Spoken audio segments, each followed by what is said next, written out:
ہم آپ کے ذریعے ہی آپ کو آپ کے بارے میں بتائیں گے.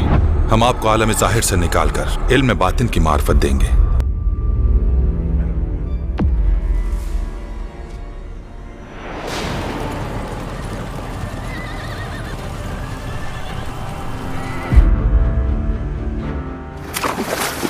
آپ سچائی کے ساحل پر ہیں، لیکن اتنا سب کچھ کافی نہیں. سمندر کی گہرائیوں میں اترنا ضروری ہے.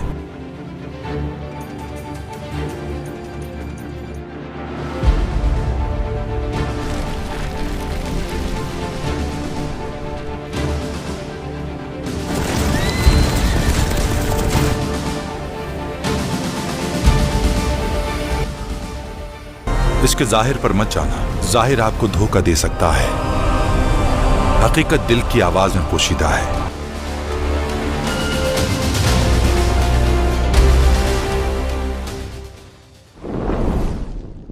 آپ کا نام محمد لقب جلال الدین عرفیت مولانا رومی ہے. آپ کا نسب والد کے جانب سے 9 واسطوں سے حضرت ابو بکر صدیق رضی اللہ تعالیٰ عنہ سے جا ملتا ہے اور ماں کی جانب سے حضرت علی سے. مولانا رومی کے آباء و اجداد خراسان کے شہر بلخ کے باشندے تھے اور آپ کی پیدائش بھی 543 ہجری میں بلخ میں ہوئی. آپ کم عمری میں ہی تمام علوم کے ماہر ہو گئے. آپ کے والد بہاؤالدین بلخ کے اعلیٰ پائے کے بزرگ اور عالم دین تھے اور علم و فضل کا یہ عالم تھا کہ خراسان کے مشکل ترین فتوے آپ کے پاس آتے تھے. اس لیے بہاؤالدین کو سلطان العلماء کا خطاب بھی ملا تھا. 626 ہجری میں روم کے عظیم سلطان علاء الدین کیقوباد کی درخواست پر آپ قونیہ تشریف لائے. سلطان نے خود آپ کا استقبال کیا، محل کے قریب گھوڑے سے اتر پڑا اور عاجزی کا اظہار کیا. حضرت بہاؤالدین نے قونیہ میں 2 برس قیام کیا اور اس تمام مدت میں مولانا رومی ہمیشہ اپنے والد کے ہمراہ رہے اور علم و حکمت حاصل کرتے رہے. مولانا بہاؤالدین کے انتقال کے بعد علماء و اکابر کے اتفاق رائے سے مولانا جلال الدین رومی اپنے والد کے جانشین ہوئے اور سلسلہ درس و تدریس کو جاری رکھا. 630 ہجری میں مولانا رومی نے مزید علم و فیض حاصل کرنے کے لیے شام کا سفر کیا. اس وقت شام کا شہر حلب مسلمانوں کا مدینۃ العلوم بن گیا تھا، جہاں بڑے بڑے مدرسے، خانقاہ اور علمی مکتب تھے. یہاں آپ کی ملاقات جید علماء و صوفیہ سے ہوئی اور وہ مشکل مسائل جو کسی سے حل نہ ہوتے تھے انہیں آپ نے بآسانی حل کر دیا. مورخین نے لکھا ہے کہ شام میں آپ کی صحبت ابن عربی، شیخ سعدی اور شیخ عثمان رومی جیسے بڑے بڑے شخصیات سے رہی. تاریخ بتاتی ہے کہ آپ کا دور قتل و غارت کا دور تھا. اسی دور میں تاتاریوں کا فتنہ شروع ہوا تھا. ہر طرف قتل و غارت کا ماحول تھا. مسلم ریاستیں تباہ ہو رہی تھیں. مسلمان فرقوں میں بٹ چکے تھے. مولانا رومی کی زندگی میں ہی منگولوں نے بغداد پر حملہ کیا اور مسلمانوں کے عظیم علم اور میراث کو برباد کر دیا. اس دور میں مسلم سلطانوں نے قاضی اور علماء کو اپنی حکومت کا حصہ بنا لیا اور علم و تحقیق کی وہ روانی ختم ہو گئی جو مسلمانوں کے سنہرے دور کی دین تھی. مولانا رومی جب تک تصوف کے دائرے میں نہیں آئے آپ کی زندگی عالمانہ جاہ و جلال کی ایک شان رکھتی تھی. ان کی سواری جب نکلتی تھی تو علماء اور طلباء کا ایک بڑا گروہ آپ کے ہمراہ ہوتا. علماء اور صوفیہ سے لے کر سلطان اور عمرہ تک ہر ایک کی دربار تک آپ کو رسائی حاصل تھی. علم الکلام، فقہ اور فلسفے پر مولانا رومی نے بے شمار کتابیں لکھی. اس وقت کے بڑے بڑے علماء اور قاضی وقت بھی مولانا رومی سے رائے مشورے لیا کرتے تھے اور صبح و شام عمرہ اور بادشاہ کا آپ کے ہاں آنا جانا ہوتا. لیکن 642 ہجری کے بعد مولانا کی زندگی میں وہ واقعہ پیش آیا جس نے آپ کی زندگی میں انقلاب عظیم پیدا کر دیا. یہ واقعہ مولانا کی شمس تبریز سے ملاقات تھی. کہا جاتا ہے کہ ایک روز آپ مدرسے میں تالاب کے کنارے طلباء کو درس دے رہے تھے کہ ایک درویش وہاں آیا. درویش نے مولانا کے ہاتھوں میں کتابیں دیکھ کر پوچھا کہ یہ کیا ہے مولانا نے جواب دیا، یہ وہ علم ہے جو تم نہیں جانتے۔ یہ سنتے ہی اس مجذوب نے کتابیں اٹھائیں اور انہیں تالاب میں پھینک دیا۔ اس زمانے میں ہاتھوں سے کتابیں لکھی جاتی تھی اور نسخے بہت ہی مشکل سے ملتے تھے، لہذا کتابیں پانی میں گھلتے دیکھ کر مولانا رومی کو نہایت ہی افسوس اور غصہ آیا۔ لیکن کچھ لمحے بعد اس درویش نے تالاب میں ہاتھ ڈالا اور کتابیں نکال کر ان کے سامنے رکھ دی۔ یہ دیکھ کر وہ حیران رہ گئے کہ کتابیں پہلے کی طرح خشک اور درست حالت میں تھی اور ایسا لگتا تھا گویا پانی نے ان کتابوں کو چھوا تک نہیں ہے۔ مولانا نے حیرت سے پوچھا، یہ کیا ہے؟ درویش نے کہا، یہ وہ علم ہے جسے تم نہیں جانتے۔ مولانا رومی اس درویش کے اس قدر قائل ہوئے کہ انہیں اپنا مرشد بنا لیا۔ اس مجذوب درویش کا نام شمس تبریز تھا۔ روایتوں کے مطابق مولانا رومی ان کے ساتھ 40 دن اور 40 رات حجرے میں چلہ کش رہے۔ اب رومی تھے اور شمس تھے، باقی تمام مشاغل چھوٹ گئے تھے۔ درس و تدریس کا سلسلہ منقطع ہو گیا۔ مولانا نے واز کرنا بھی چھوڑ دیا۔ یہ ان کے تلامذوں اور عام شہریوں کے لیے بھی حیران کن تھا، اس لیے وہ شمس تبریز کے خلاف ہو گئے کہ اس دیوانے نے مولانا پر جادو کر دیا ہے۔ لوگوں کی تلخ باتوں اور الزام سے تنگ آ کر ایک روز شمس تبریز چپکے سے دمشق چلے گئے۔ جب صبح مولانا رومی کو ان کے یوں غائب ہونے کا علم ہوا تو وہ مرشد کی جدائی میں بے حال ہو گئے۔ دیوانے کی طرح وہ دن رات انہیں ادھر ادھر ڈھونڈتے پھرتے اور سب سے لا تعلق ہو کر خود کو گھر تک محدود کر لیا۔ کچھ دنوں بعد خبر ملی کہ شمس تبریز کونیا میں ہیں، لہذا مولانا نے اپنے بیٹے کو کونیا بھیجا اور انہوں نے بہت اصرار کر کے انہیں واپس لایا۔ مولانا رومی نے اپنے گھر کے قریب ہی شمس تبریز کے لیے رہائش کا انتظام کر دیا اور اب آپ سارے کام کاج چھوڑ کر ان کے آگے پیچھے رہتے۔ اس مدت میں رومی نے شمس تبریز سے علم باطنی اور حقیقت و معرفت کے ایسے ایسے راز کو جانا جنہیں آپ کتابوں سے کبھی نہ سیکھ پاتے۔ لیکن کچھ عرصوں بعد شمس تبریز ایک روز اچانک غائب ہو گئے اور پھر کبھی ان کا کوئی سراغ نہیں ملا۔ چنانچہ ایک بار پھر مولانا رومی کی حالت غیر ہو گئی اور وہ مرشد کی تلاش میں بھٹکنے لگے۔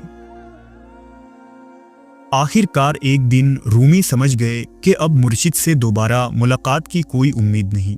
اس وقت رومی نے فرمایا کہ میں اور شمس دو نہیں ہیں، وہ اگر آفتاب ہیں تو میں ذرہ ہوں، وہ اگر دریا ہیں تو میں قطرہ ہوں۔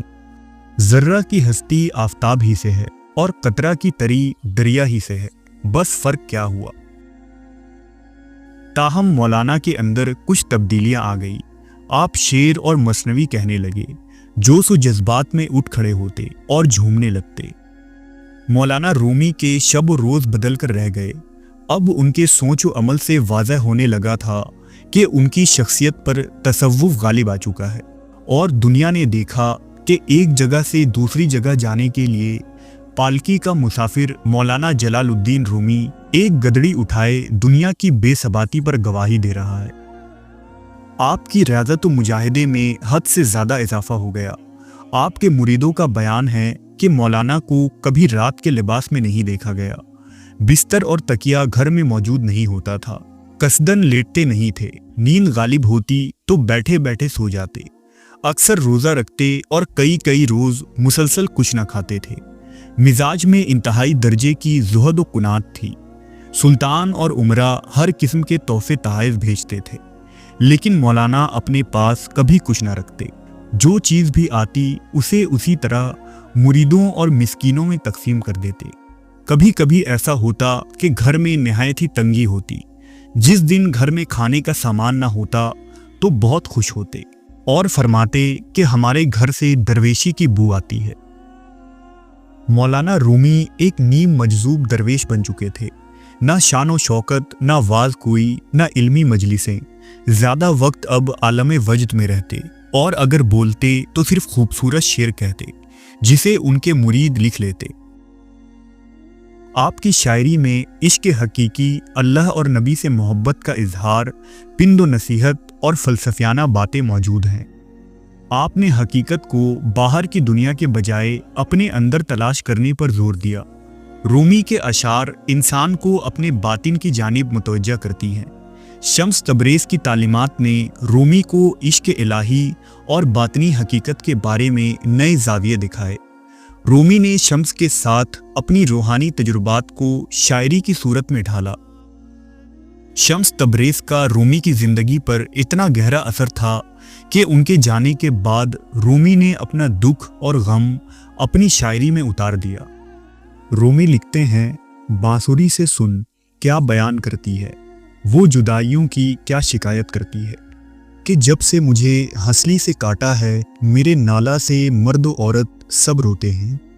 میں ایسا سینہ چاہتی ہوں جو جدائی سے پارا پارا ہو، تاکہ میں عشق کے درد کی تفصیل سناؤں۔ جو کوئی اپنی اصل سے دور ہو جاتا ہے، وہ اپنے وصل کا زمانہ پھر تلاش کرتا ہے۔ میں ہر مجمع میں روئی، خوش اوقات اور بد احوال لوگوں کے ساتھ رہی۔ ہر شخص اپنے خیال کے مطابق میرا یار بنا اور میرے اندر سے میرے رازوں کی جستجو کی۔ میرا راز میرے نالا سے دور نہیں ہے، لیکن آنکھ اور کان کے لیے وہ نور نہیں ہے۔ بدن روح سے اور روح بدن سے چھپی ہوئی نہیں ہے، لیکن کسی کے لیے روح کو دیکھنے کا دستور نہیں ہے۔ بانسری کی یہ آواز آگ ہے، ہوا نہیں ہے، جس میں یہ آگ نیست و نابود ہو۔ عشق کی آگ ہے جو بانسری میں لگی ہے، عشق کا جوش ہے جو شراب میں آیا ہے۔ بانسری اس کی ساتھی ہے جو یار سے کٹا ہو، اس کے راگوں نے ہمارے دل کے پردے پھاڑ ڈالے۔ بانسری جیسا زہر اور تریاق کسی نے نہ دیکھا، بانسری جیسا ساتھی اور عاشق کسی نے نہیں دیکھا۔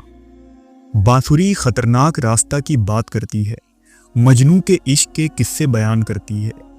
بانسری کی طرح گویا ہم دو منہ رکھتے ہیں، ایک منہ اس کے لبوں میں چھپا ہوا ہے، ایک منہ روتا ہوا تمہاری جانب ہے، آسمان میں شور و غل مچائے ہوئے ہے۔ لیکن جسے آنکھ میسر ہے وہ جانتا ہے کہ اس سرے کی آہ و فریاد اسی جانب کی ہے۔ اس بانسری کی آواز اسی کی پھونکوں کی وجہ سے ہے، روح کا شور و غل اس کی تنبیہات کی وجہ سے ہے۔ اس ہوش کا رازداں بے ہوش کے علاوہ کوئی نہیں ہے، زبان کا خریدار کان جیسا کوئی نہیں ہے۔ بانسری کی فریاد کا اگر کوئی نتیجہ نہ ہوتا، بانسری دنیا کو شکر سے نہ بھرتی۔ ہمارے غم میں بہت سے دن ضائع ہوئے، بہت سے دن سوزشوں کے ساتھ ختم ہوئے۔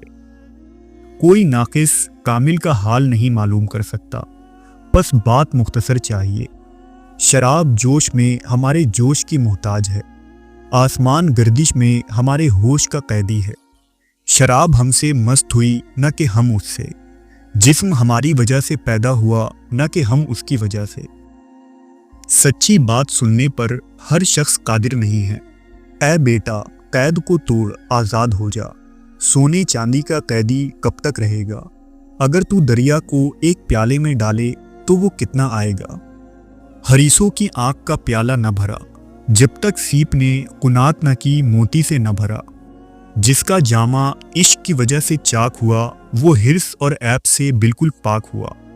خوش رہ ہمارے اچھے جنوں والے عشق، اے ہماری تمام بیماریوں کے طبیب، اے تکبر اور عزت طلبی کی دوا، اے کہ تو ہمارا افلاطون اور جالینوس ہے۔ مولانا جلال الدین رومی کی غزلیں اور مثنوی انسان کی روح کو چھو لیتی ہیں۔ ان کے اشعار میں ایک خاص قسم کی جوش ہے جو پڑھنے والے کو اللہ کی جانب راغب کرتی ہے اور اس کی محبت میں غرق کر دیتی ہے۔ رومی کے اشعار میں شمس کی یاد ہمیشہ زندہ رہی اور ان کی غم کی گہرائی نے ان کی شاعری میں ایک نیا رنگ بھر دیا۔ رومی نے تصوف کا مقصد انسان کا اللہ سے رشتہ مضبوط کرنا، محبت میں اضافہ کرنا اور انسان کی اندرونی صفائی کو بتایا۔ مولانا رومی کی تحریروں میں سب سے مشہور دیوان شمس تبریز ہے، جس میں 6000 سے زائد اشعار ہیں۔ دوسری بڑی تحریر مثنوی رومی ہے، جس میں تقریباً 26,000 اشعار ہیں۔ جلال الدین رومی اسلامی تاریخ کے ایک ایسے صوفی ہیں جنہوں نے کروڑوں انسانوں کی زندگی پر اثر ڈالا۔ رومی نے جو کہا، جو لکھا، آج تک دنیا بھر میں ان کے نظریات کو اعلیٰ درسگاہوں میں پڑھایا جا رہا ہے۔ رومی مسلم دنیا سے زیادہ یورپ اور امریکہ میں مشہور ہوئے۔ ایک تحقیق کے مطابق اس وقت دنیا بھر میں رومی کو موسٹ پاپولر صوفی شاعر سمجھا جاتا ہے۔ رومی پر لکھی گئی کتابیں سب سے زیادہ فروخت ہوتی ہیں۔ یورپ میں رومی کے صوفیانہ خیالات کے لوگ عاشق ہیں۔ رومی کی شاعری اور خیالات میں نغمے، موسیقی اور روحانی خوشبو ہے، جس سے دنیا کا ہر فرد خدا سے جڑ جاتا ہے۔